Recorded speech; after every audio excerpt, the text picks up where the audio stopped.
September 11th, 2001, a day that changed our nation forever. We witnessed the unimaginable as the Twin Towers fell. Thousands of lives were lost in an act of terror that shook the world. In the face of this tragedy, heroes emerged. Firefighters, police officers, and countless brave souls who ran towards danger to save others. Across the nation and here in Hillsborough County, we honor the memory of those we lost and celebrate the heroism of those who gave everything. We pay tribute to the victims, the families, and the heroes of 9/11. We stand together as a community. Hillsborough County, honoring the past, protecting the future.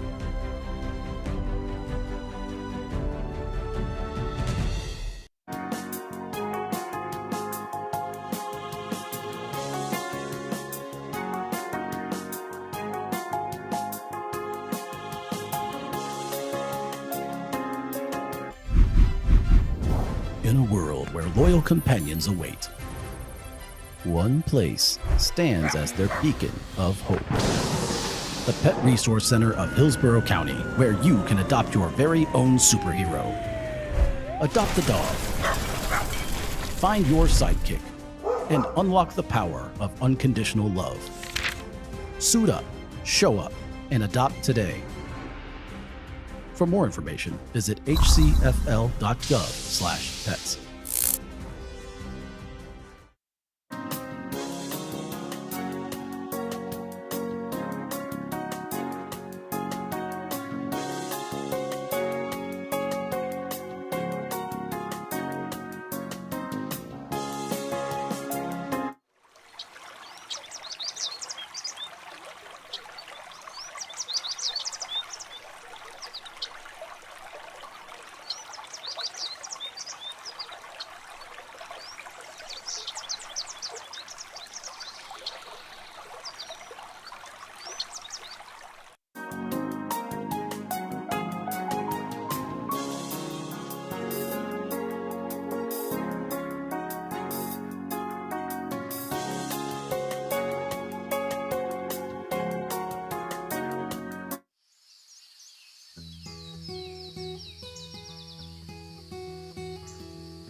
Well, good morning, ladies and gentlemen. Good morning. I'd like to Call the meeting to order, please. Welcome to the September 10th meeting of the Hillsborough County TPO. It's good to see everybody this morning. If you would please join me in the Pledge of Allegiance. I pledge allegiance to the flag of the United States of America and to the republic for which it stands, one nation, under God, indivisible, with liberty and justice for all. Thank you, everybody. Ms. Deciano, would you please call the roll? Chair Ross, Here. Wostel, Here. Miller, Here. Myers, Here. Commissioner Cohen is excused, Bowles, Present. Clendenin, Here. Hertog, Hertak. Here. thank you, Carlson, Kilton, Here. Gray, Here. Klug, Here. Stevens, Here. Slater, Here. Hartfield, Present. Joseph. Here. You have a quorum, sir. Thank you, Ms. Deciano. Has everybody had an opportunity to review the minutes of our previous meeting, and if so, is there a motion? Move for approval. I have a motion by Commissioner Myers and a second by Mr. Board Member Hartfield, was it? Got the second? Okay. Any discussion of the minutes? If not, all those in favor say aye. Aye. Opposed? No nays. The minutes are adopted. Public comment. I do have two people in person for public comment. I don't know if we have anybody signed up online or not, but. Okay, so we have, first speaker is Mr. Rick Fernandez. Morning, Mr. Fernandez. Morning, Chair.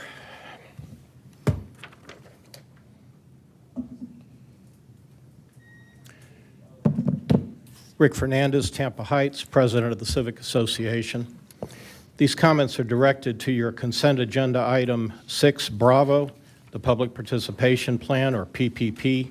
I'm going to read these comments into the record to try to ensure my time increment.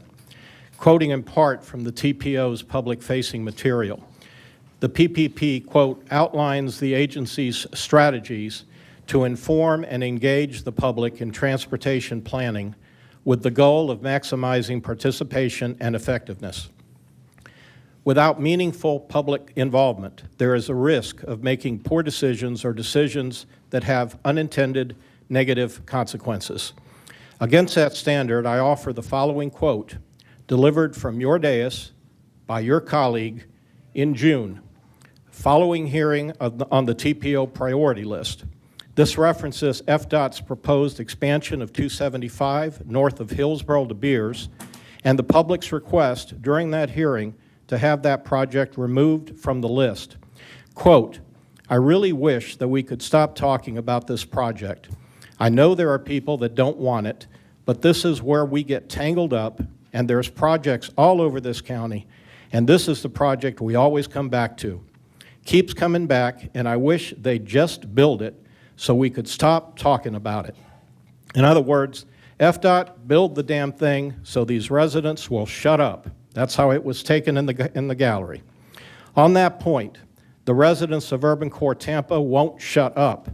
We will continue to advocate for the communities we love. We have advocated against the expansion of 275 and I-4 through the Urban Core for 10 years, longer than any of you have been on this board. We'll keep coming long after most of you are gone. That said, by uttering the quiet part out loud, this member has done damage to the reputation of the board and undermined the stated goal of the PPP, to maximize participation and effectiveness within the context of a collaborative process with meaningful opportunities to influence transportation decisions. I can assure you, none of us felt we had been part of a collaborative process as we left the chamber in June. This reflected disregard for resident input during a public hearing worthy of comment during the TPO recertification process. Even so, I would not be here this morning had I heard even one mention of this incident from the board acknowledging the impropriety. I heard nothing, not even a note in your minutes that you just approved. Finally, these comments are directed at the board. Nothing I have said should be viewed as a complaint against staff. Respectfully submitted. Stephanie Pointer. She wasn't able to make it. Okay. And we have nobody signed up online? Okay. And we will move into our next item, which is committee reports and advance comments. Mr. Fernandez, you're recognized as the CAC Chair. Thank you again, Chair. Rick Fernandez, Chair of your CAC. The CAC met on September the 3rd and acted on 3 items, all 3 of which have a space on your agenda today. The 2025 roll forward tip amendments, the public participation plan update for 2025, and the Plant City Sun Rail connection study. TPO staff presented on the roll forward tip amendments. This is an action item on your agenda. CAC members asked questions on several projects, including those involving railroads and the status of HART discretionary grants. There was extensive comment and discussion on Tampa Street and Florida Avenue, that corridor, the improvements thereon, including involvement of HART and the City of Tampa, the relationship with the streetcar extension, the width of sidewalks, and the status of the project. Ultimately, the CAC voted 10-1 to recommend approval of the action item. Next, TPO staff presented the public participation plan update for 2025. That's on your consent agenda.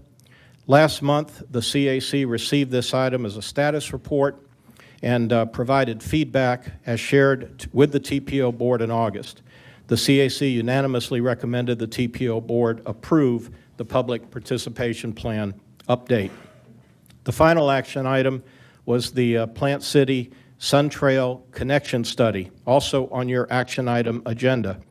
This was presented by TPO staff. CAC members discussed the importance of connectivity and asked about park and rides and trailheads. Members discussed combining the US 92 alternatives, that's West Option 2 and East Option. That'll mean more to you when you see the slides, I suspect. The CAC voted 10-1 to recommend the TPO board approve the Plant City Sun Trail connection study. That would be the West Option 2. While not an action item, CAC members asked questions about the SIS 2050 Multimodal Unfunded Needs Plan and why there is a project on Dale Mabry Highway to MacDill Air Force Base and not a ferry project as requested in regular updates. There were also, by way of member interest, there were 2 items added to our list. First, we've requested updates on the pending bill regarding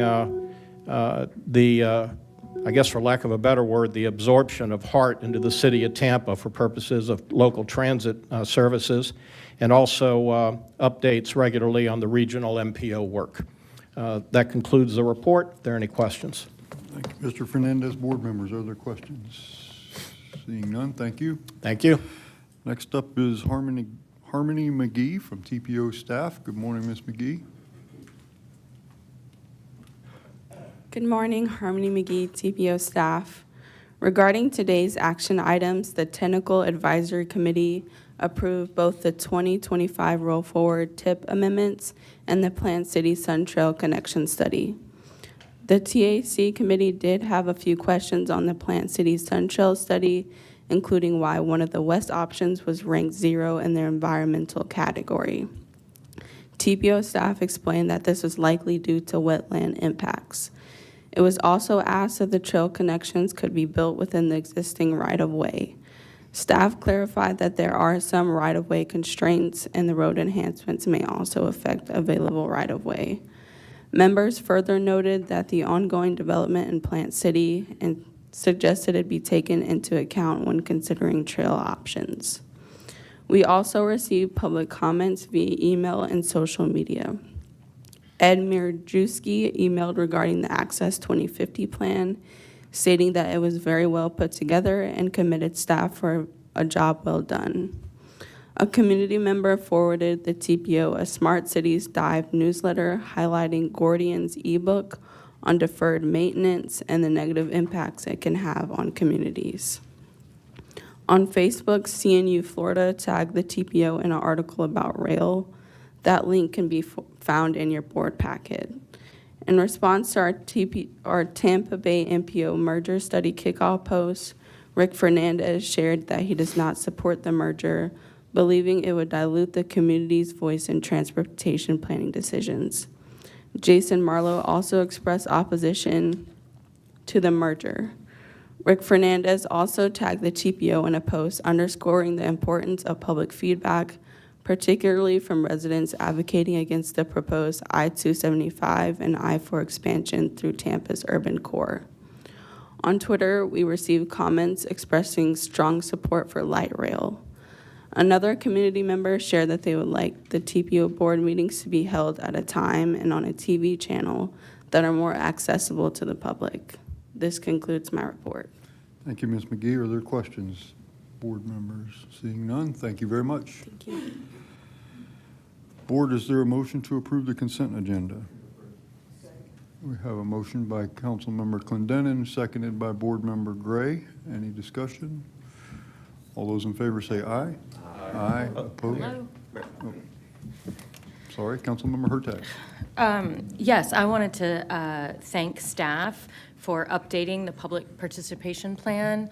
When it came to the LRC, it had been updated a little bit, and I think people really appreciated the fact that you are looking to use different options when connecting to the public and not just one thing. So I do want to appreciate, I wanted to mention that. Thank you, board members. Other discussion of the motion? Seeing none, all those in favor say aye.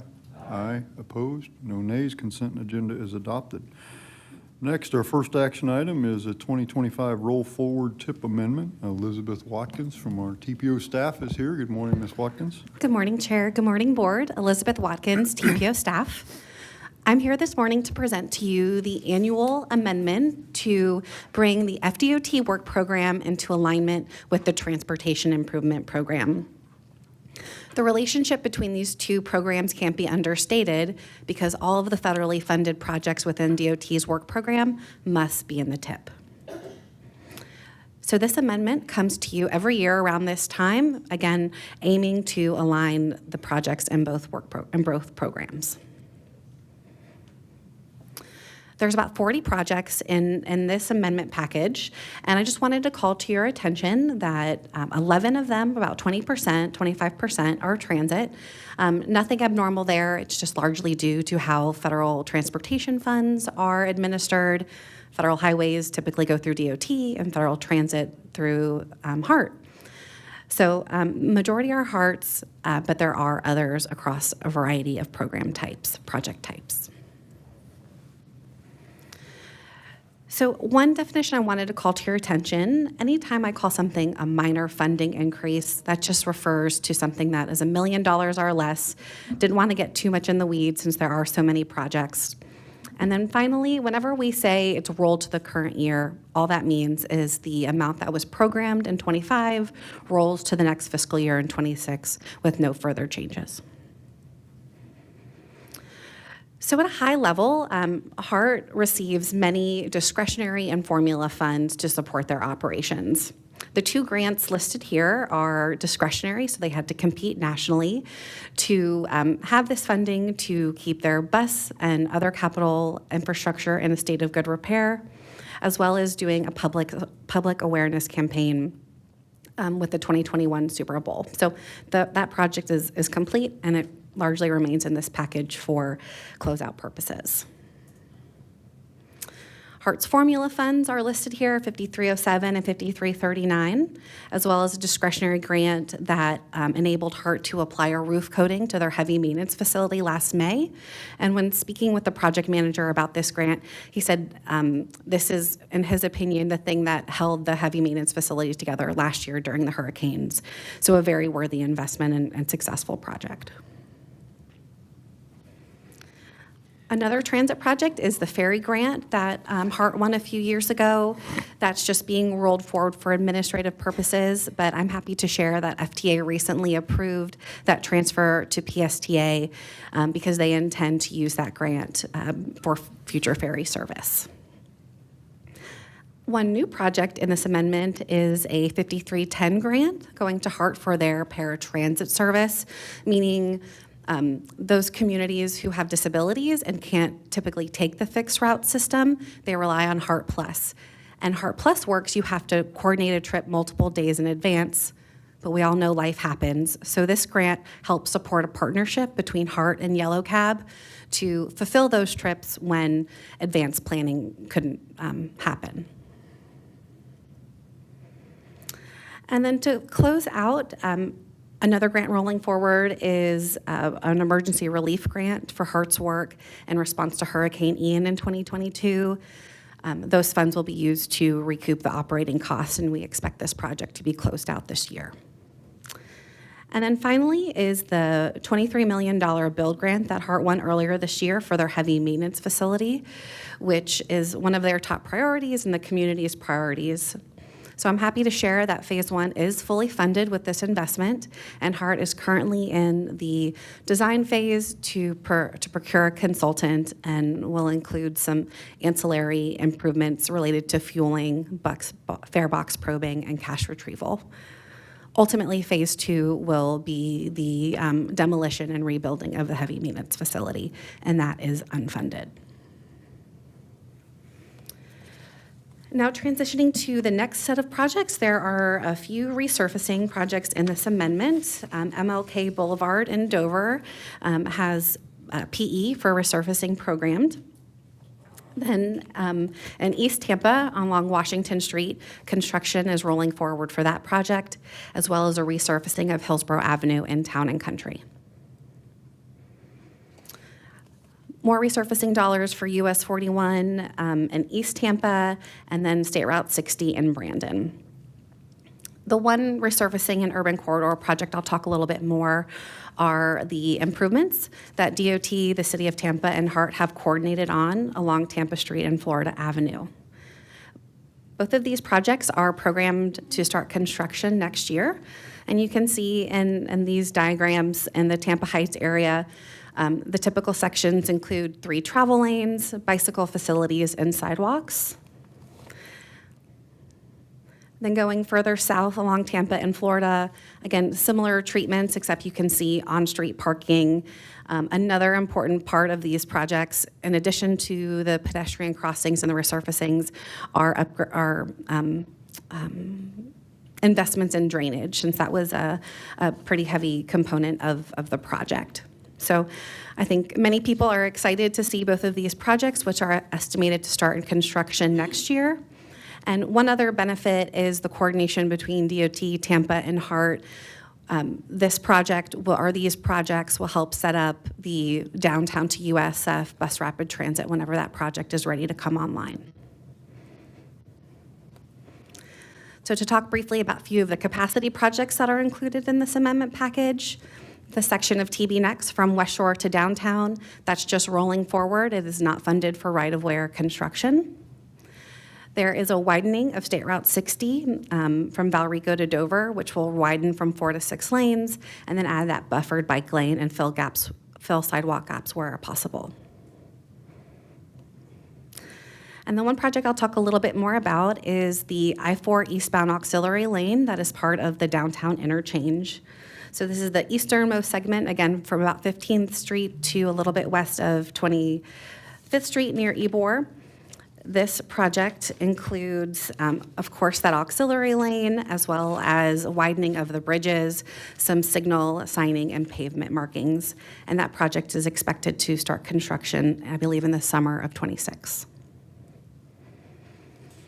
There are a variety of safety projects, 3 of which are rail crossing projects to install signs, update pavement markings, gates. Many of these projects are in the eastern part of the county and in Plant City. There's a lot of investment going on in Fowler. So $15 million is programmed for construction to start next year to have sidewalks, intersection improvements, and mid-block crossings for pedestrians along this segment of Fowler from Nebraska into 50th. And the last project I'll talk about in more detail are the Bush Boulevard corridor improvements, since that has been a longstanding priority for the TPO, given some of the safety concerns. So DOT has done a great job in developing this project. This is one schematic just from one segment of it, where you can see on the far western edge, there will be a pedestrian mid-block crosswalk, raising the medians, adding a new traffic signal at Bush and Rome, and filling in sidewalk gaps where possible. And construction on that project should start next year. There are a variety of planning projects that are ongoing that need to be rolled forward so they could continue, two of which are for HART, one for their transit-oriented development grant that's going on in partnership with the city and Plan Hillsborough, as well as the county won a bridge planning grant from USDOT that needs to continue to roll into the transportation improvement program. There are two signal projects, one of which I'm happy to say has been installed and is operational at 22nd Avenue and Salmon Expressway. It needs to be in here for closeout purposes. And then finally, there are various projects. There is an airport project for Taxiway B, some drainage and culvert projects, as well as a new aggregate facility in Plant City, and then one of the port's discretionary grants that they won for the Eastport Omniport expansion. So I know that was a lot of projects, but happy to answer any questions, but the action before you today is to consider approving by roll call vote the roll forward amendment. Thank you, Ms. Watkins. Board members, are there questions? Councilmember Hurtak. Thank you. I just want to thank FDOT for the amount of, I know there's a lot of projects in here, but it was really neat to see the roll forward projects that are focusing on pedestrian, bicyclists, safety, as well as signalization, all these types of things that really help throughout the city, the county as well, but a lot of the city projects are what I'm familiar with, and I'm really happy to see these going forward, moving forward, and we just appreciate the partnership as always. Commissioner Wostel? Could you just tell me again which Hillsborough Avenue section in Town and Country is getting repaving? Yes, absolutely. It is Hillsborough from west of Lagoon Street to east of Benjamin. Oh, Benjamin. Okay. Well, it sounds like we're getting transit improvements, walkability improvements, some repaving improvements, so everybody seems to be getting a little bit of something. So it sounds like a pretty good deal. Are we just receiving the report? No. Or we have to approve it? No, we do need to approve. I'll move for approval. Motion by Commissioner Wostel, second by Commissioner Bowles, I believe it was. Okay, any comments on the motion? If not, we need a roll call. Ms. Desiano, would you please call the roll? Chair Ross, Yes. Wostel, Yes. Miller, Yes. Myers, Yes. Bowles, Yes. Clendenin, Yes. Hurtak, Hurtak. Tack, I'm sorry. Kilton, Yes. Gray, Yes. Klug, Stevens, Yes. Slater, Hartfield, Yes. Joseph. Yes. Motion carried 14-0, sir. Thank you. Thank you, Ms. Watkins. Next up is the Plant City Sun Trail Connection Study. Wyatt Bowers is here to explain. Good morning. Actually, I'm not Wyatt. I'm Ben Gordon, TPO staff, but I just wanted to jump in to thank our partners with Atkins Realis for working with us to put out a really exciting study, and they just did an exceptional job. So thank you, Wyatt. Thank you. Good morning. Thank you. Good morning. I am Wyatt Bowers. And my colleague Rebecca Dennis worked on a lot of this. You'll see her contact info at the end. So just as a real quick overview, we're going to talk quickly about the study background and the scope, some of the analysis that we did, the end game recommendations, and your next steps for implementation. So what we were focused on, and it's in the title, is the Sun Trail Network, which is a statewide system focused on connecting major communities, You also see AKA Florida Greenways and Trail System Trail Priorities, so keep that in mind. The Sun Trail Funds programs, there are some stipulations. It has to be a separated shared use path of a certain width, and the program is facilitated by DOT and DEP. When you look at the current Sun Trail network map, in this area, you'll see a whole bunch of north-south lines and virtually nothing east-west. And that was our challenge, was looking to build upon the study that we did for the TPO a couple of years ago in Plant City of how to connect Plant City to this Sun Trail network, east, west, north, which is what you'll see. So we were looking to identify those connection locations, providing potential alignments for, in those different directions, analyzing the feasibility of those alignments, and again, summarizing the recommendations. Basically, this was about an 8 to 9 month schedule. We pretty much wrapped up in July, and then in August, worked with staff in finalizing the report and going before the committees, and now we're here to talk with you today. So the feasibility analysis looked at a refined set. So we started with a broader set of alternatives and kind of whittled down in a tiered analysis process. We ended up with 6 that we looked at in an evaluation matrix.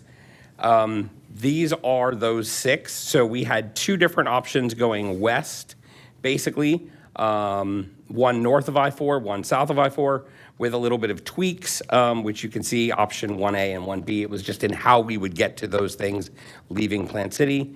We had a north option and an east option. Like I said, there were a much larger number of alignments, but we whittled down in the first set and then did the evaluation matrix on this second set. So we were looking at things like trail atmosphere, trail buildability, connections. What are we connecting to? Schools, parks, libraries, commercial centers, things like that. There was a public survey that the TPO put out, and we got some good comments there in terms of preference. There was a review of consistency with previous planning efforts, including, like I said, the study that had been done in Plant City a few years ago, and then a cursory desktop level analysis of environmental impacts. There's a lot of green, yellow, and red in scores here.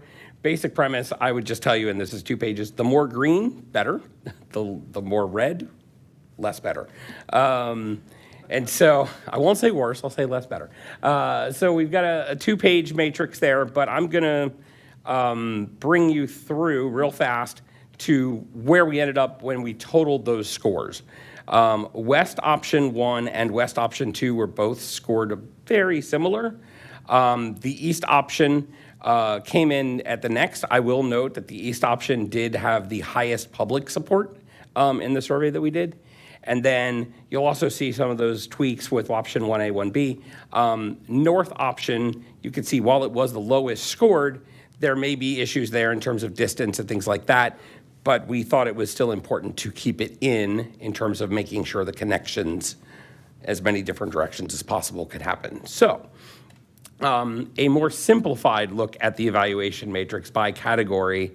Again, the more checkboxes here, the better. So you can see West option 1 scoring very well in that regard, and the fewer X's, of course, is better. So I'm gonna slow down a little bit here and go into the study recommendations of the recommended routes.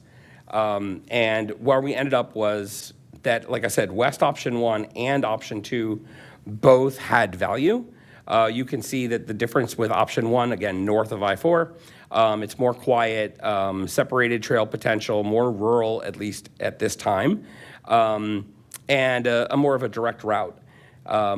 The West option 2, which is US 92, offers opportunities for existing infrastructure. There's opportunities for partnership as the road is widened, which is in your long-range plan over time. There's some opportunities there, and there's also, as you will see in a few minutes or a few seconds, some retrofit potential. The east option is actually, like I said, it's the shortest leg within Hillsborough County. It's only a few miles from downtown Plant City to the county line, and the city of Lakeland has already identified a system of how to get to County Line Road. It's a little circuitous, but you'll see that in the map in just a second. And again, good public support. And then north option 1 is the opportunity for what we call rails with trail, or rail with trail. You have to have a certain amount of separation, and it takes a lot to work with the rails. I'm doing such on a couple projects right now. But there's an opportunity there to connect with the canal study in Plant City and then all the way up 39, heading up to Zephyr Hills.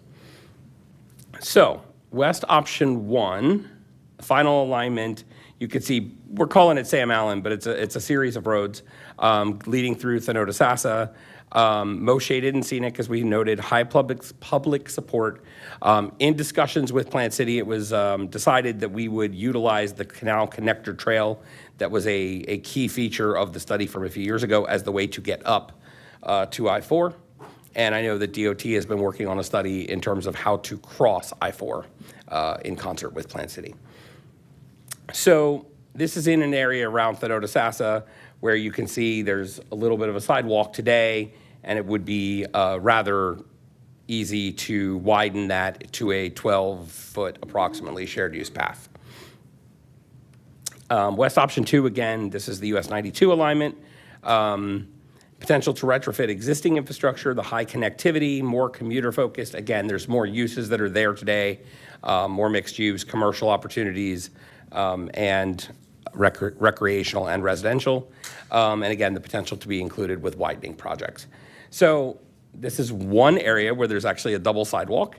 There's also, if you're familiar with it, there's several parts along here that are actually boardwalk constructed today. So this double sidewalk's pretty easy to convert into a shared use path. Some of the boardwalks there will have to be rebuilt over time, but those are also of decent width. So the opportunity to partner, again, with FDOT through those projects is there. And finally, going north, again, this is the longest part, but utilizing, again, the Canal Connector Trail. And really important on this northern route is to understand that this is already currently on the United States bike routes system. So it's been identified in previous planning efforts. Again, as I noted, this would be rail with trail, and so a before-after image in this case, quick rendering. Again, lots of coordination would still be needed. We did not do a rendering for the east part, but again, it's a very short length, and that same thing is true in partnering with DOT as well as working with Polk County and the city of Lakeland and the Polk TPO. But you can see this would be the east route, just for about 4 miles long. But you can see the circuitous path it would take once you get into Polk County to get into downtown Lakeland. This is currently listed as an opportunity trail in the Florida Greenways and Trail System. So again, great connectivity to previous studies, which makes hopefully easier to advance for implementation. We did do some generalized cost estimates late in the study. Roughly speaking, just under $1 million a mile. These are using DOT cost estimates from October of last year. I know that they vary widely. We've had conversations in Hillsborough County with your committees at the county, and they're in the $1 to $3 million a mile, depending on the kind of trail it is. So I think, again, the more urban atmosphere, usually it's more complicated and costs a little bit more. But basically, the east option, for example, could be done for about $4 million, which means it might be fairly easy to advance that through in next steps.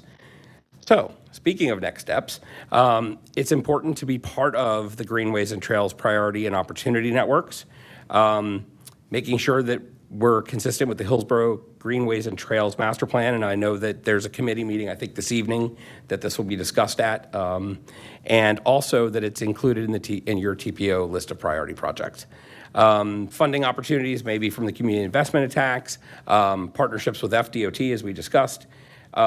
We would encourage continued outreach and coordination with agencies to prioritize, and continued coordination, for example, with BPACs and other groups to raise awareness and support. Where we are now is basically right here. We've finalized the report. TPO staff has done their review. We've had the committees, and we're now here to you. And what I want to leave you with real quick are some of the thoughts from the committees. I think you heard a little bit of it earlier this morning. But again, Citizens Advisory Committee supported all trail alignments. Technical Advisory, same thing. BPAC emphasized the importance of both West Option 1 and the west option 2 and east, combining them perhaps together. I think it's important to think of US 92 as part of an east-west spine, which is consistent with the work, again, that was done several years ago in developing a pedestrian bicycle study and network for Plant City. And I think that that's a great opportunity. This study can feed upon that and build that support for making basically Plant City a trail hub. And I know there's some interest in advancing some of those pieces as a starting point to building the network. And with that, the recommendation is to approve the study. And if you have questions, Ben's contact is here. That's my coworker's contact, but I'm sure I'm easily reachable as well. Thank you, Mr. Bowers. Before we have questions, Dr. Wong, are we voting, do we need a vote to approve the study or just accept the study? That decision could be made by you, Chair. We have requested that the action is to approve it, although there's really no tangible difference between accepting and approving. Okay, just wanted that before somebody jumped into a motion. So, board members, other questions? Mayor Kilton? Comments, if I may, sir. Sure.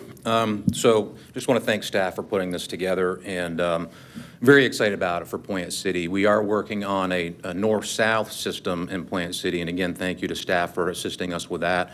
That will run hopefully from Brewer Park north to McIntosh Preserve in Plant City.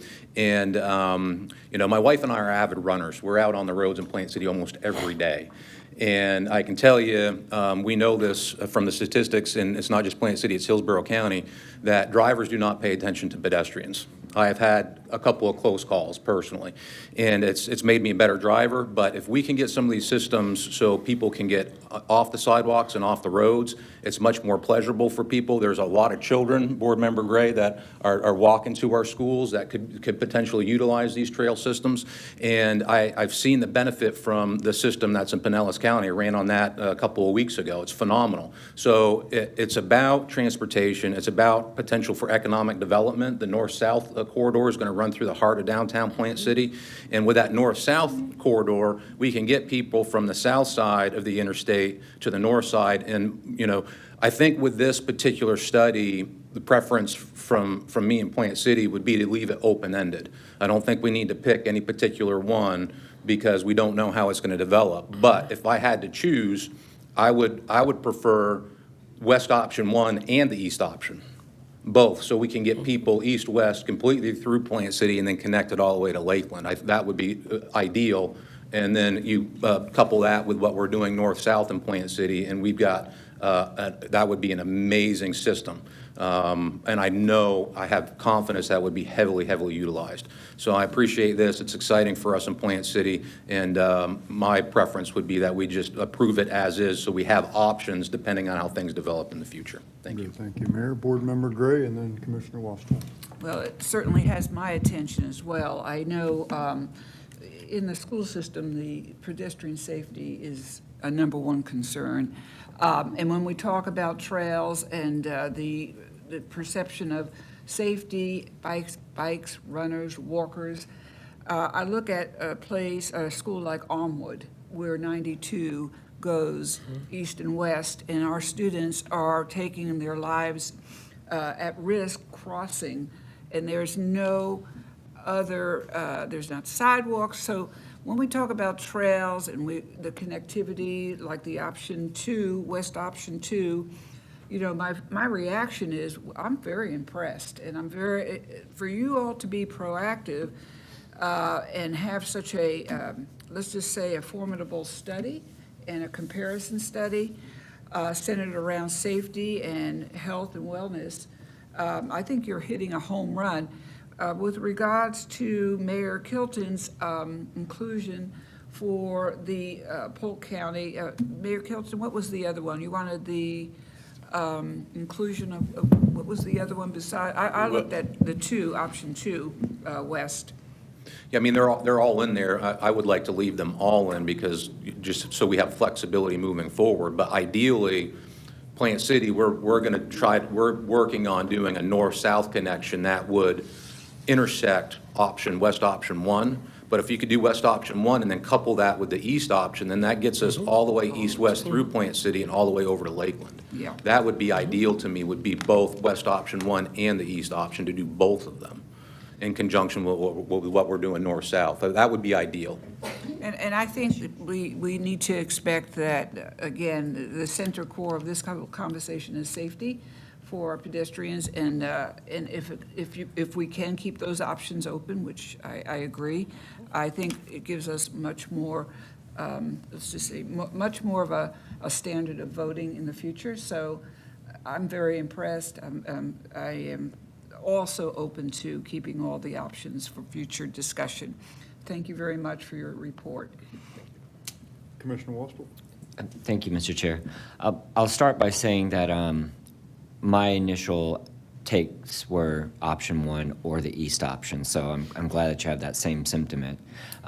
But also, I was going to give deference to you either way and whatever you wanted on the vote. So what I want to know is, I don't want this to be accepted and then it just goes and sits in the Trails Committee and then nothing happens. You know, that's a typical function of government. So how do we, if we just move to receive, what's going to happen? Who's going to start saying, well, I want this? Is it the Greenway and Trails Committee? Explain to us that, to make sure that it doesn't go and then just die on a vine. Appreciate that comment, and thank you for giving me the opportunity to speak about this plan. The really innovative solution that we came up with to ensure that all segments are viable is not so much which ones will be constructed, but the question is in what sequence and when will each of these segments be constructed. US 92 segments have a great opportunity coming up within the next 15 to 20 years. That's the timeline that has been provided to us by FDOT for the 92 widening. And so there is some preliminary work to do before we get to that stage of construction for 92. We'd love to have those conversations with FDOT before then to figure out who's going to pay for the east and the westbound connections on 92. The other ones, we've got some steps outlined in this study about who needs to do what and by when. So for example, on the northbound and west option 1, Plant City may be responsible for in-house design. Then we would try to get those added to the Sun Trail Network to be eligible for state funding, identify those as priorities in our LOP, and then we can advance those. So again, it's just a matter of when, and we tried to make that as clear as possible in the plan. What I would say, respond to that, Secretary Hall and Director Wong and Mayor Kilton, is I've already been in talks with county staff, which is, they seem to have the tendency, it's not a dig, they just have the tendency to, I want the most premium trail, and I'm gonna get just a little bit done with their funding. And I have engaged them on how can we look at that and maximize our dollars for first connectivity, and then later we come through as additional funding continues to happen, and then we do the improvements of hardening where it makes the most sense. When the commissioners of late 23 and early 24, which would only have been Commissioner Myers and myself at that time, we specifically added several line items, which the speaker mentioned, into the CIT for trails. We have some past connection issues that we want to get taken care of. The Upper Tampa Bay Trail has been a long sought-after improvement, and I know that they're working on that. But there might be, I'm sure you've got someone in your staff, there might be an opportunity for the minds to get together and say, how do we maximize those CIT dollars? And maybe you can get both trails first established, and then later we can come in and do a connectivity instead of us just doing like 1 mile of really nice hardened trail and then it dead ends because it's not connected to anything. So just a point of advice, but I will move to accept the report, I believe is what we're doing, correct? Or do you want to? No, that's fine. Okay, that is my motion. Motion to approve by Commissioner Wassel, seconded by Mayor Kilton. Board member comments, Secretary Hall. Yeah, so just kind of an interesting thought here. So we have a PD&E for the widening on US 92. I know it didn't have a trail on it, but that's an easy conversation to have. And the only advice I would give on Sam Allen, just from knowing that facility, there's a lot of drainage deficiencies on Sam Allen. And if you put a trail in, there's different trail criteria for permitting than there is like a wide sidewalk. So you may want to look at on that, you know, it may not have a trail in name, it may not meet the Sun Trail requirements, but, you know, I think that trail job will become a drainage job really quickly, which will then become a right-of-way heavy project. But I will say, I mean, talking about adding that into our concept for 92 is an easy conversation.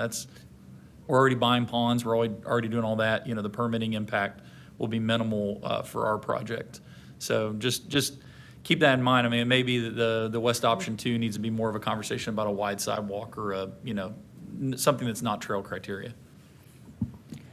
Other comments on the motion? Board Member Gray. Yeah, I just have another comment. And Commissioner Wastel, you're so correct, because we had the Citrus Park Trail. It ended, it was finite. I think we had about on the north and south 5 miles, and then it stopped right in the middle of like nowhere.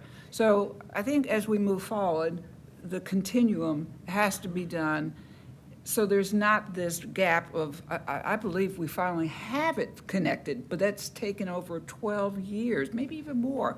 So, you know, if we're going to do it, we need to have the longitudinity, the continuum, and not little fragments. So that's what I wanted to say about that. A lot was said to that effect. Thank you very much. Councilmember Clendenin. I appreciate the Secretary's comments on this, and it's very similar to what we just was discussing at the beginning of this meeting, a sidebar of such too often government officials let perfect get in the way of practical.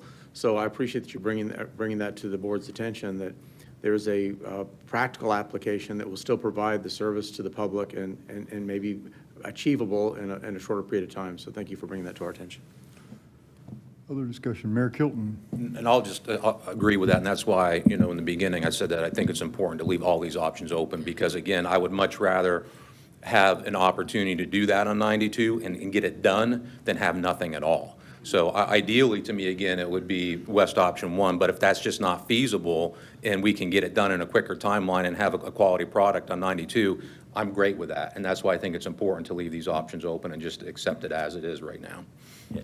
Just so you know, I'm not saying don't do West option 1. I'm just saying don't call it a trail. Don't build it with trail criteria. Build it with sidewalk criteria. So I'm not saying don't build it. I'm just, you know, we can talk offline.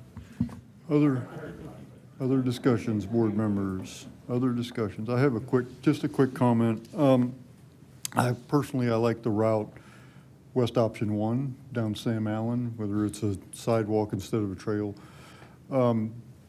I know it exceeds the scope of this particular study, but this dovetails very nicely into something that I've been trying to accomplish here in Temple Terrace, which is to connect between the trail network that the city of Tampa is building out, which will come up and meet at Fowler Avenue near the University of South Florida, and to connect USF campus through Temple Terrace.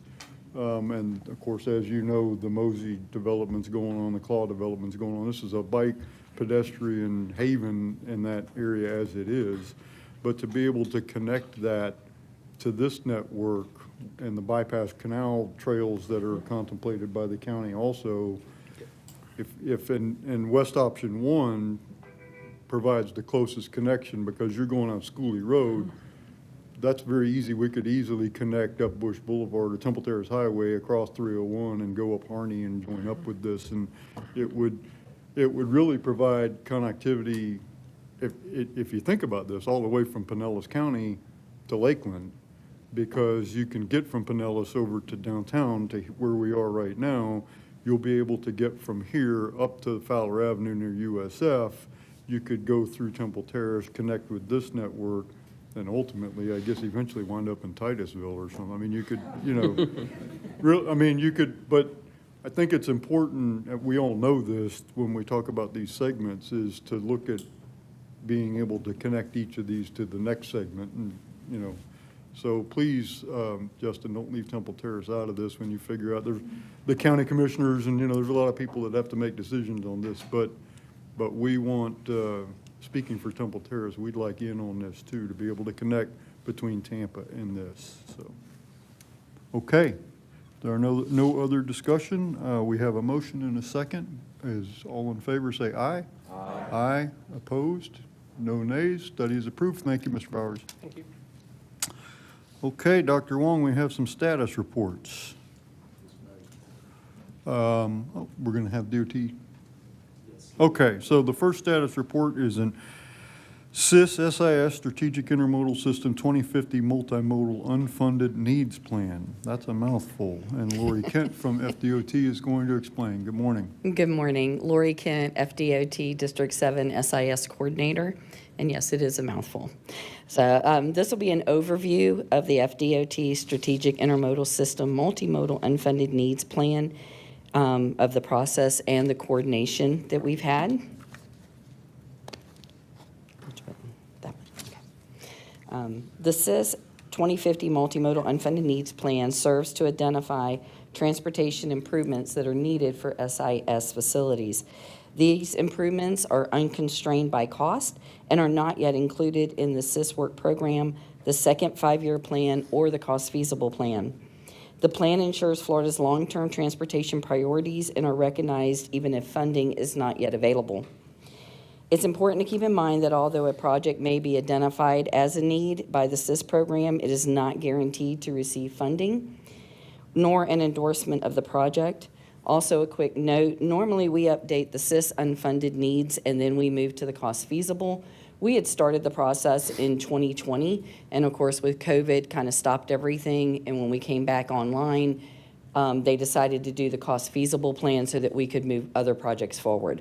So we're kind of backtracking a little bit, but we're trying to catch up.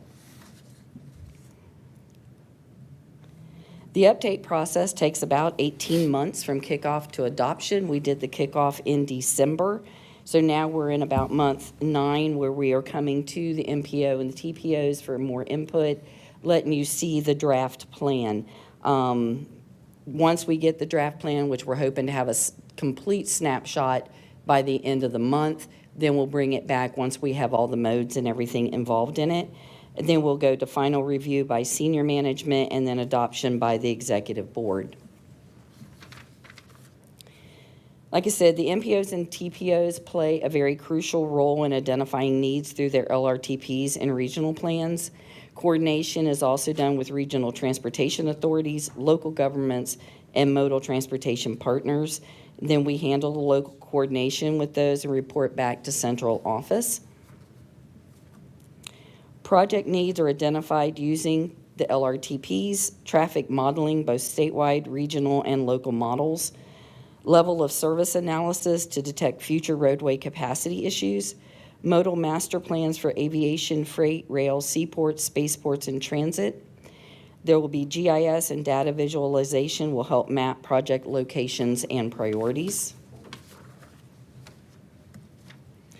The plan will consist of individual district maps and tables listing costs and location of unfunded projects, regional profiles for economic and demographic overviews for each region, an executive summary, a high-level overview, identified needs by the district and the mode.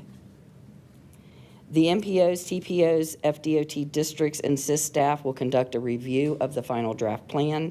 After senior management approval, the final draft is presented to the DOT Executive Board for adoption, and once adopted, the plan serves as a guiding document for future funding considerations. The SIS Multimodal Unfunded Needs Plan is essential for shaping Florida's long-term transportation strategy. MPOs, TPOs, and their regional priorities also align with SIS needs. We will have ongoing coordination, updates, and preparation for the next planning cycle. We will be bringing the draft back to the MPO and TPOs before final approval. You should also have a copy of the initial draft that just shows the highway portion, not the multimodal side of it. Again, those are being updated, and we should have that by the end of the month. And I'll take any questions. Thank you, Ms. Kent. Board members, are there questions? Councilmember Hurtak. Thank you. You said they'll be done by the end of the month. Will we get a copy of that when? Yes, Great. I will forward to TPO staff, and they can forward out. Okay, great. Thank you so much. You're welcome. Other questions, board members? Just got to say kudos to Lori. This is a very big lift, as you can imagine, for our district, and for every district. So her and the team that works on this, they spend a lot of time doing this. So anyway, I appreciate it. Thank you. Good. Okay, if there are no further questions, thank you very much, Ms. Kennedy. Thank you. Next up, status report is regarding Courtney Campbell Causeway PD&E study kickoff, and Ashley Hensel from FDOT is here. Good morning. Good morning. My name is Ashley Hensel. I'm a representative of the Florida Department of Transportation. I'm here today to talk about the kickoff meeting for the State Road 60 Courtney Campbell Causeway PD&E study. The study begins within the limits of Clearwater and Pinellas County and continues across Old Tampa Bay into the city of Tampa and Hillsborough County. The study limits cover 9.4 miles along State Road 60. The project corridor serves as an important role in the local transportation network and regional connectivity. It connects to Florida's SIS system at US 19 in Clearwater and the Veterans Expressway in Tampa. The corridor also serves as a critical emergency evacuation route. The existing causeway is a 4-lane divided facility with 11 to 12-foot travel lanes. The existing posted speed limits range from 45 to 60 miles per hour, and the corridor also includes a separate shared use path and access roads. The study will evaluate improvements that address several areas of need. First, the existing structures along the project are aging, with the oldest structure over 50 years. A life cycle cost analysis will be conducted for the existing structures to determine the best remediation or replacement options. The causeway sustained some damage during the hurricanes last summer and is currently undergoing an independent assessment to identify vulnerabilities to damage during storms. That assessment will recommend improvements to strengthen the causeway to better withstand these storm events. The recent crash history along the corridor shows a crash rate that is higher than the statewide average among similar corridors. The study will evaluate improvements to reduce this crash rate and focus on high crash frequency locations such as Kiran Patel Boulevard, the boat ramp entrance, and Rocky Point Drive. Preliminary traffic forecasts indicate additional capacity will be needed along the causeway before the design year of 2050. Opportunities will be assessed to improve water quality in the upper Old Tampa Bay. The Virginia Creighton Bridge was constructed in 2018 and successfully improved water quality flow and quality north of the causeway near Rocky Point Drive.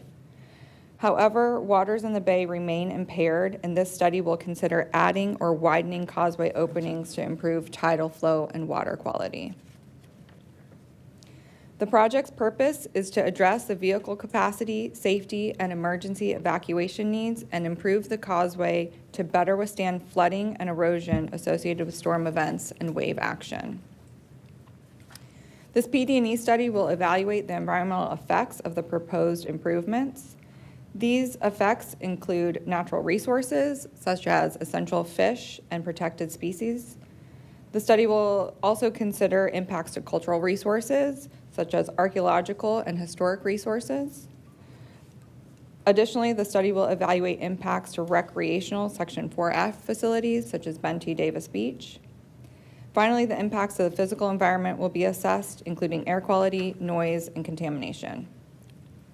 This study is not currently funded in the Forward Pinellas or Hillsborough TPO's long-range transportation plans, although it is included in Hillsborough TPO's unfunded plan. FDOT will be working with both transportation planning organizations during the project to coordinate planning consistency. This study began in June of this year, and we are currently collecting traffic data and corridor information. The project is anticipated to go to a public hearing in 2026 and conclude in 2027. None of the project segments have funding program for design, right-of-way, or construction in the 5-year work program. FDOT conducted an in-person public kickoff meeting on September 4th at the Doubletree Hotel at Rocky Point. The meeting was an open house format without a formal presentation. There was no live virtual participation option. However, the meeting materials are available for viewing on the project website. A total of 48 people from the community attended the public kickoff meeting. To date, we've received a total of 39 comments. The most common topics for the comments have been related to improving water quality and circulation upper Old Tampa Bay, and making trail enhancements such as adding shade, restrooms, and drinking water fountains. Other comments discussed a variety of topics, including existing flooding issues in Dana Shores, hardening the causeway, traffic issues, backups at McMullen Booth Road, and adding a bus lane for service. The comment period for the kickoff meeting will remain open until September 26th. The project website can be found using this QR code. Craig Fox is the DOT project manager. I'm just filling in for him temporarily while he's out of the office. His contact information is also shown here on this page. And I'll be happy to take any questions or comments you have. Thank you, Ms. Hensel. Board members, questions, comments? Board Member Gray. Yes, I had a question. When we talk about the hurricane prep and the evacuation, therefore safety, what is the difference between existing traffic flow and your study? Will it be a better system? And I like the idea of the bus lane, but are we doing more to improve that type of evacuation situation if it becomes necessary? For evacuation purposes only? Well, no, for traffic flow during, when Yeah, you so get a the study warning. will evaluate traffic flow based on regular traffic flow patterns, such as peak hour volumes, rush hour, things like that. So that's what we will be looking at to improve capacity for. And the route is also a hurricane evacuation route. Right, Yeah. right. Not an increase in lanes or anything of that nature, right? The study, that's what we're studying, to determine if To we need to determine. increase lanes or not, yes. Okay, thank you. I had one over here. Is it Mayor Kilton or Board Member Clendenin? And then I think Commissioner Bowles was first. Okay, Commissioner Bowles. Thank you. I know you mentioned it, and only because I sit on the Agency of Bay and Coastal Management, you mentioned in there about the upper bay, upper portion of the Tampa Bay, and how that there's some water quality issues. So there's a lot of soluble nitrogen that is being pumped in there, or kind of comes through for a lot of municipalities in the Pasco and so many other areas up there, and Pinellas, that is really affecting the seagrasses. One of the whole reasons that we all live here in this area is because of the coastal and all that. And I know that it's affecting that. And one of the, seems to be that it's with the current Courtney Campbell construct, that it kind of creates a bit of a stagnant area up there. It doesn't get enough water flow in there. And I know that there's been some opportunities and talk about, but of course, when you start building big, long bridges, that costs a lot of money. But I just wanted to kind of put it on the record that we continue to really look at preserving those opportunities that we can find and have for that, because as you know, we have a bunch of dead areas. Who wants, algae blooms, and then you get other issues that come with that. No one's going to want to be on this, to go drink at those water fountains or go to those shelters if it stinks out there, or there's nothing, it's a dead sea. So just the opportunity just to kind of keep that in mind when we're looking at these projects. Thank you. Councilmember Clendenin and Commissioner Wastel. Well, Commissioner Bowles kind of hit mostly what I was going to say, so I won't repeat it. It is the grave concern about the human-inflicted damage on that part of the bay with the construct of the type of construction. And as you hit on with the resiliency, the only thing I think was missing was the resiliency issue we've seen with the hurricanes. Doubling down on this concept of a causeway is not the future. Raising the highway with bridge construction is going to be the more resilient options to ensure that we have that sustainability with the future of sea level rise, and with obviously what we're going to probably see in increased storm activity. So just recognizing that it is dead. It's the worst area of the bay with seagrass, and it's completely human created. So anything we can do to fix that would be great. Commissioner Wastel?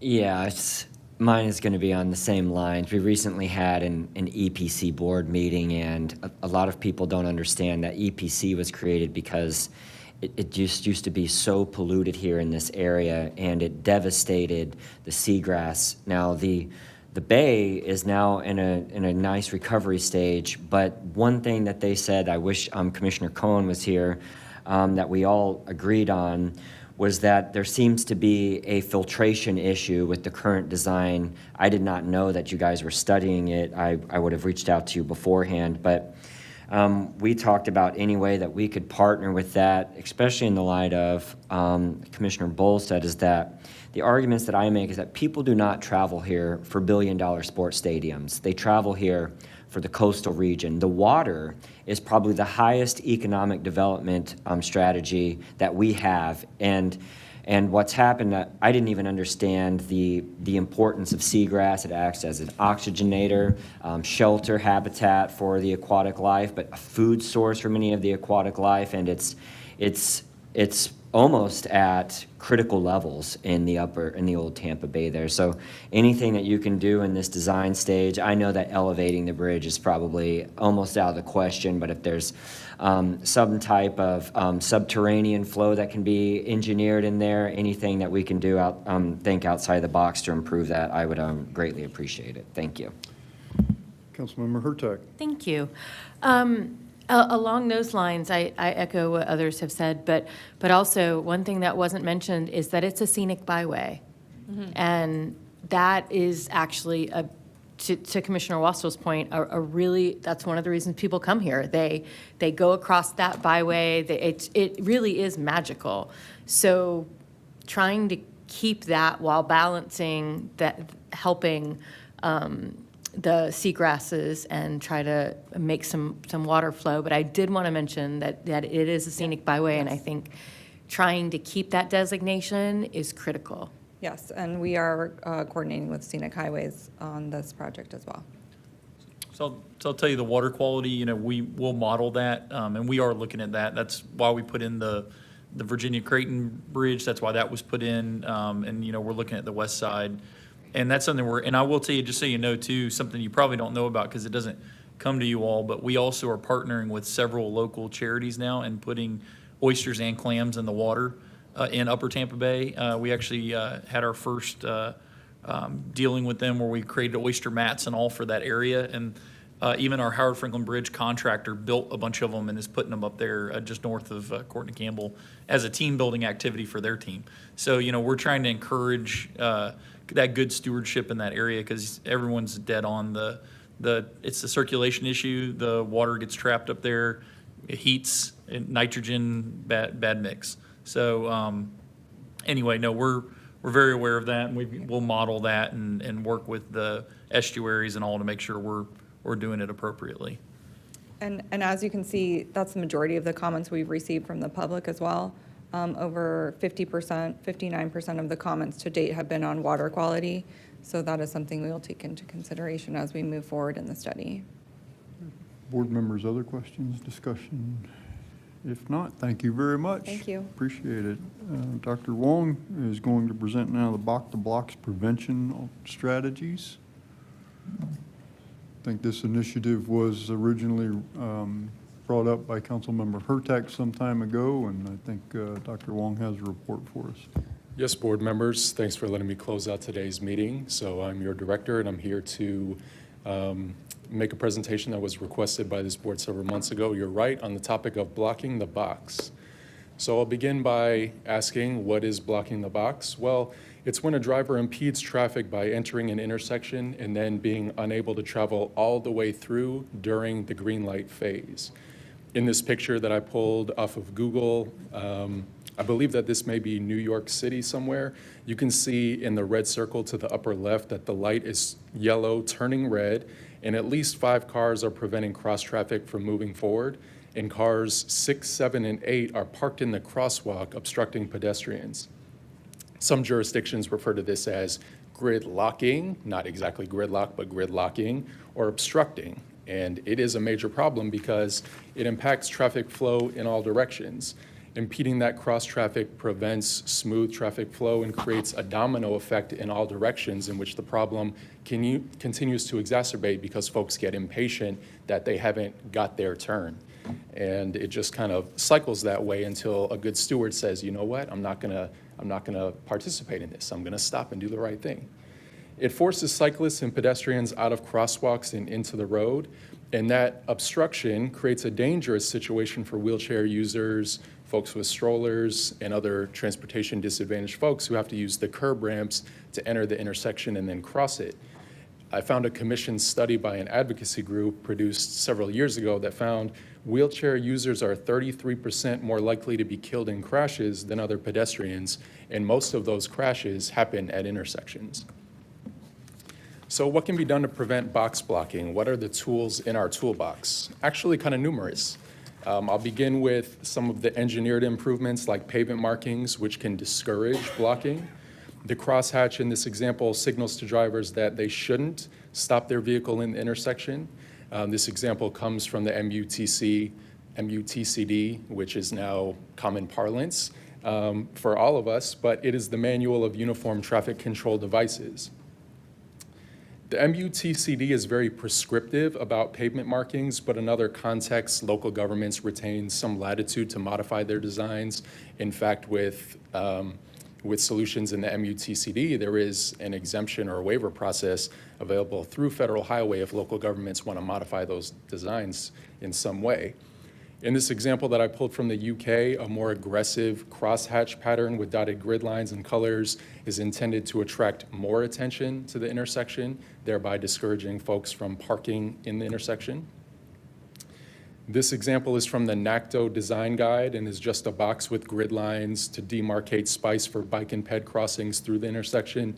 This is a less overt design than the other two examples I just shared, but it can still have some impact by making peds and cyclists more visible in the crosswalks.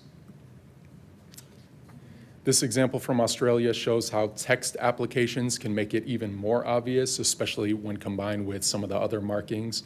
This text in the intersection or on the approach says "keep clear." Couldn't be any more obvious than that. We've all seen these signs. These are an approved sign in the MUTCD. This one happens to be paired with crosshatching in the intersection. Penalty sign mounted just below that. This signage example is also very direct and is branding. It's a part of a Don't Block the Box initiative that was rolled out statewide by Georgia about a decade ago. This signage is really common in very dense urban environments. New York City, for example, is where I pulled this from, along with statements that indicate the penalties for violation, just like in a previous example I showed. Signage oversaturation is a problem, and so as far as the tools in the toolbox, we have to be very, very mindful that when there's too many signs out on the road, people stop paying attention to them. And to compound that even further, there have been numerous research studies for decades showing that signage is one of the least impactful ways to modify driver behavior. So are these signs effective? Well, looking at this example on this slide, I would say not really, at least not on their own. But when paired with other treatments, it can amplify the message that we're trying to communicate to drivers. As part of a suite of solutions, signs and markings can be somewhat more effective. I found some really good examples from jurisdictions around the nation that have had positive results with PSAs. Cleveland's Don't Block the Box initiative has seen some positive results that have been documented in research studies. This initiative, there's a YouTube video along with it, was sponsored by a wheelchair user advocacy org to educate on the impacts of blocking the box specifically to the disadvantaged community. It was actually this group's study that I cited earlier, finding that wheelchair users are a third more likely to be killed in a crash. And then this one's kind of a funny PSA that was rolled out by Austin, Texas some years ago. Don't Be a Scot initiative takes kind of like a funny approach to shaming box blockers, and that's had somewhat effect, well, I want to say the data is not exactly clear, but it is funny if nothing else. There's a link at the bottom of this screen if you want to watch the video after the meeting. Lastly, technology can play a pretty significant role here in prohibiting box blocking by retiming signals to flush traffic downstream. It's a really delicate balance because you have to manage access to ramps on 275, let's say, or access to other roads that drivers may be wanting to enter into. And so the job of a signal timing engineer becomes really difficult, but that is a message we can communicate to our partners if anyone knows of specific locations that are continuing to suffer from the problem of being blocked. Automated enforcement is another tech solution that can achieve pretty strong behavioral change, which brings me to the last one. Automated enforcement is just a subset of enforcement. Staging law enforcement for prevention during certain times of day, AM and PM peak, where these are really problematic, and then educating or ticketing drivers. That's about it for me. I'll open it up to questions and discussion. This is not an action item, so we're not seeking anything from you, but my team and I brainstormed an idea to maybe film a series of PSAs working with our partners, TPD, HCSO, City of Tampa, anyone who would like to be involved. I actually gave this presentation to our TD board about a month ago, and we had a lot of folks interested in acting in these videos. That is our board that hosts members of the TD committee, and they said, oh yeah, I'd love to be part of a film series. And that's something that we can do at relatively low cost. So by show of hands, nodding of heads, let me know if you think that would be a good endeavor for the TPO to take on. Councilmember Hurtak. Thank you, and thank you for this, because it's a constant problem. And if you want to know an exact intersection of Hillsborough in Florida, that's like the one I see all the time. It is. So I really do appreciate this, and I really look forward to also hearing from Secretary Hall and working with the folks in our city to try to find ways to really prevent it. It just encourages road rage. So anyways, but the signalization part I think is really important. It's a part that that we really have to talk about within the city and FDOT as well, that coordination. So I really do appreciate it. I think the PSA is a fabulous idea. I think, why not? I mean, especially if we have some folks in the community who are already participating in transit and TPO activities to promote it. So thank you so much. Thank you. Board Member Slater. Great, thank you. Great presentation. Just one question. Did you have any conversations or any awareness of conversations with Tampa PD and, from the enforcement record? Is it something they're actively enforcing? Because I know in previous lives, it's worked well in DC and in Baltimore, but the education has to come first and let people know kind of what the law says. But thank you for that question. No, we had not communicated directly with law enforcement to this point, with the exception that we were looking for a good data set to identify what are the most problematic locations. We did reach out to TPD to see if we can get an inventory, or not an inventory, a list of traffic citations that have been issued over the previous 5 years or so.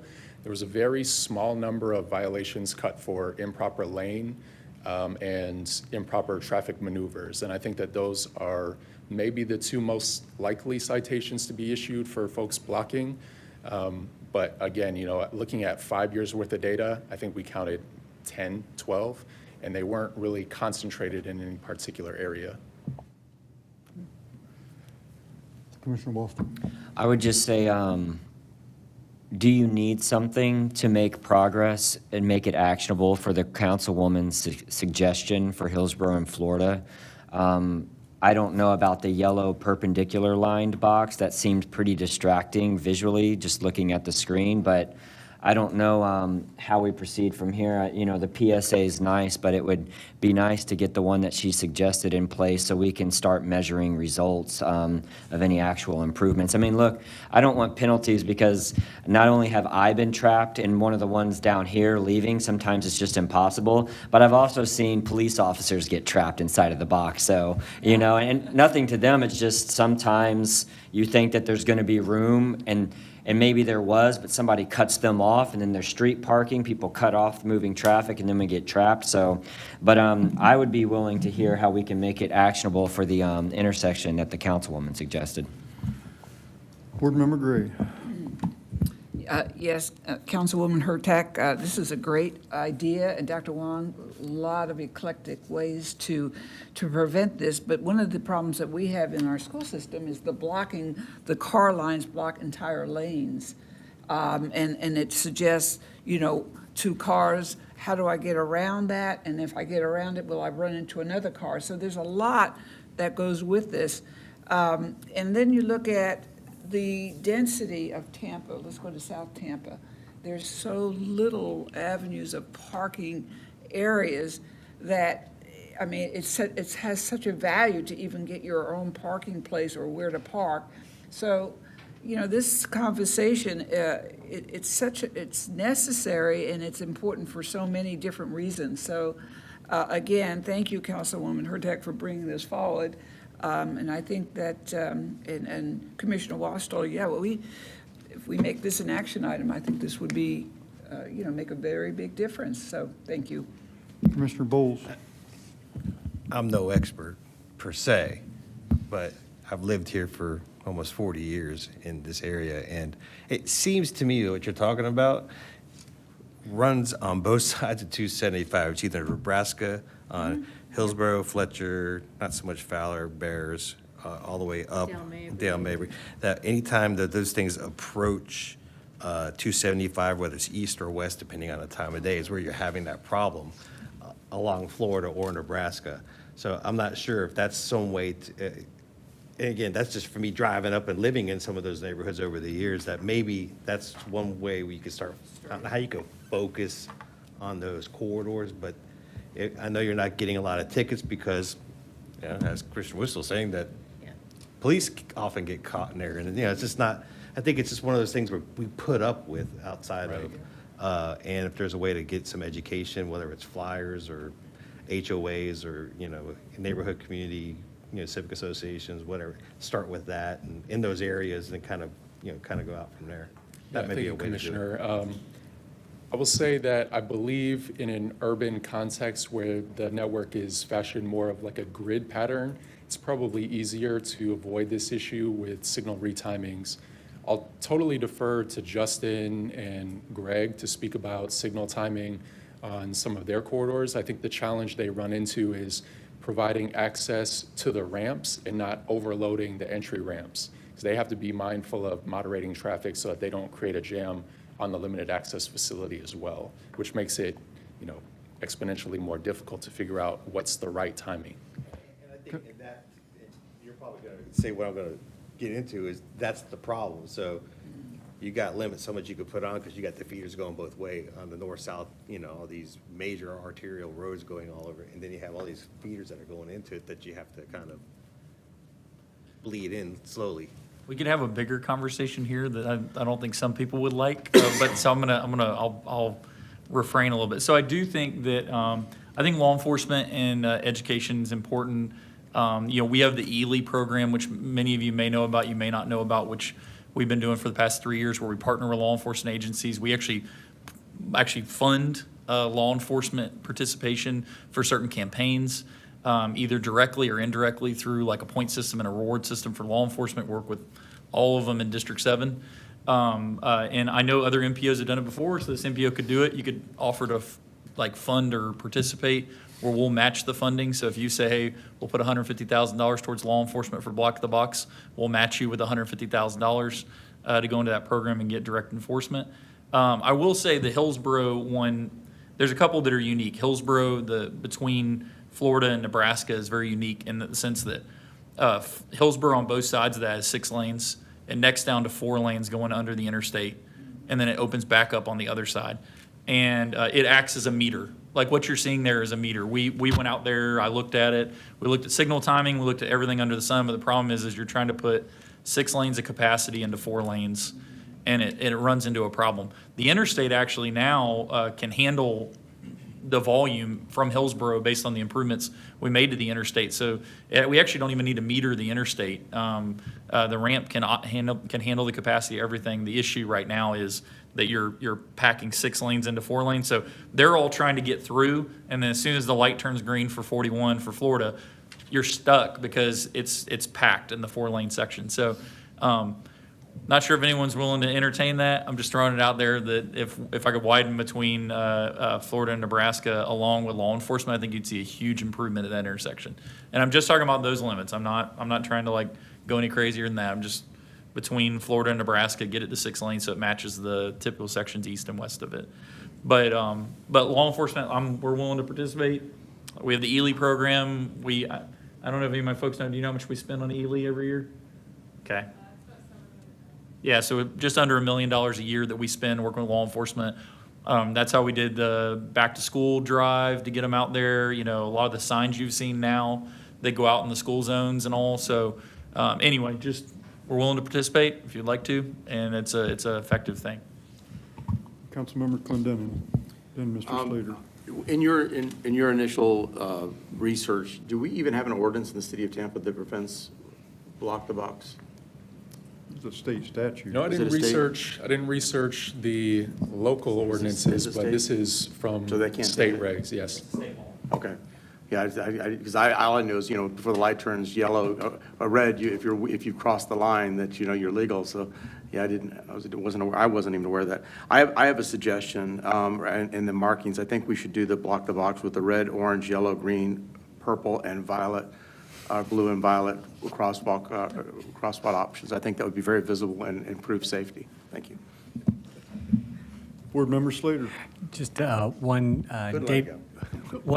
data point, and then just kind of highlight one of Dr. Wong's points. One is, when we look at the data on our reversible express lane that comes downtown, 30% of the traffic that goes downtown goes over to Florida and goes straight up and gets back on 275. So, we're seeing that volume, and they're trying to bypass some of the sections of 275 that FDOT's really trying to improve and make a difference there. So this system will work well. But to highlight, the pedestrian issue with Dr. Wong is essentially when you get trapped in that intersection, a lot of times what happens is those drivers will try and get out of the way, and then they end up blocking the crosswalk. And that creates a situation where pedestrians, people with disabilities are kind of walking out in the middle of the street. So that's kind of the added kind of consequence of some of that block to box. Councilmember Hurtak. Thank you. I guess to go back to what Commissioner Wastel said, is there an appetite to even do an opportunity of one of those? Not just the PSAs, but the painting of the intersection, and maybe paired with some funding, and then I guess my question would be, if this body were to recommend funding, what type of, how much funding would make sense? And this is obviously probably not something we can solve right now, because I don't want to just throw out a number like 150,000 if it's really only 40. Yeah. And so it would be nice to know. So I can talk to you after on the fact of the cost, or I can have Dr. Wong reach out to you and try to come up with a number that would make sense. But in terms of using Florida and Hillsborough as an example, what could we do with that one intersection? So I think we can get a proposal together for the law enforcement costs, so we can do that. One intersection countywide, however we want to do it.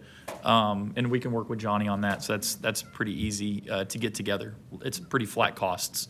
I would start with education and law enforcement before you put striping down, markings down. Only reason why is because the markings, it's kind of conflicting information on whether the markings actually help with block the box. And I think you talked about that a little bit in your presentation. Sometimes it does, sometimes it doesn't. So I would kind of incremental, and the lowest cost is going to be the education and law enforcement. So if we throw that at it and it solves the problem, that's a win. We're move on to bigger and better things. And I'm totally fine with that being a pilot for that intersection. I'm fine with that. We can do geofencing. We can do my staff can even do a PSA for that and work with the TPO staff to include whoever we want to include in the PSA. And I'm all on board for that, and on board for funding, as much as I can of it. Okay.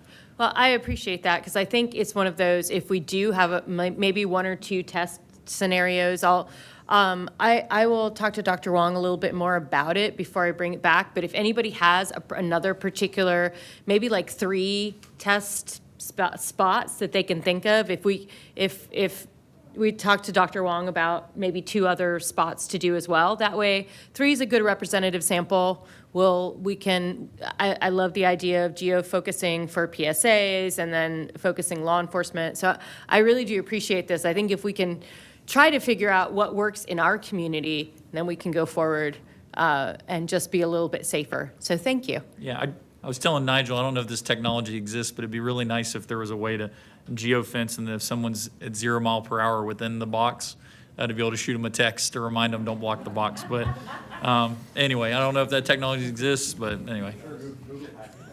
Okay, so real quick, Secretary Hall, just in the spirit of Councilmember Hurtak's comments, one intersection that Dr. Wong and I discussed just the other day when we were talking about this agenda item, there's one that's unique, a little bit unique because it's only one way, and that is Fowler in Nebraska, because it's only westbound that I see the blocking, because you got 2 lights to turn left to get on southbound 275, which is probably most of that traffic is going that way.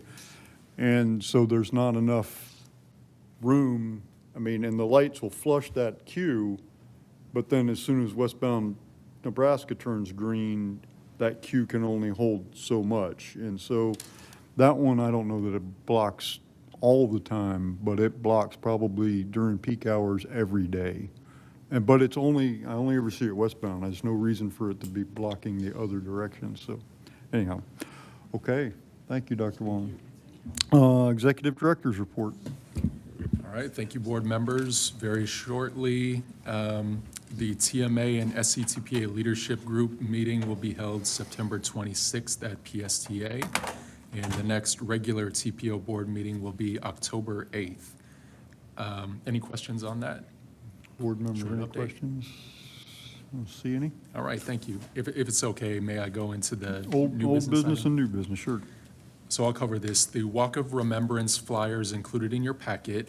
I'd like to formally invite all board members to attend a candlelight vigil that we'll be putting on October 5th, which is a Sunday at 6 p.m., probably wrapping up around 7:30 p.m. near Chamberlain High School on Bush Boulevard. 10 years ago, that was the location of a traffic fatality that kind of jump-started our Vision Zero planning. Alexis Miranda was a high schooler at Chamberlain High. She was running a little bit late for drop-off that day, got let out of the car by her grandma, was crossing the road, and she got hit by a driver that had, I want to say, 200 violations on their record across multiple states. And there was a lot of public outcry about that. We translated that into Vision Zero programming, and, well, you've seen what we've been able to accomplish over the past 10 years. We'd like for this to be a solemn event. We are not the main attraction here. We want to honor the victims of traffic deaths, and so it'll, again, be very solemn. We'll meet at Chamberlain High, 6 p.m., take a short walk along Bush Boulevard corridor, double back and return to the parking lot and have a candlelight vigil. There won't be much in the way of speeches, but we would like to highlight some of the great work that has been accomplished as a direct result of Alexis's passing. DOT, for example, worked with the TPO years back. We did a corridor study on Bush Boulevard. The details that Elizabeth shared with you today are the outcomes of that plan. And, you know, it'll just be a solemn event. Love to see everyone there. And I think that's it for me. Good. Board members, any other new business or old business to discuss? If there is none, then we will stand adjourned.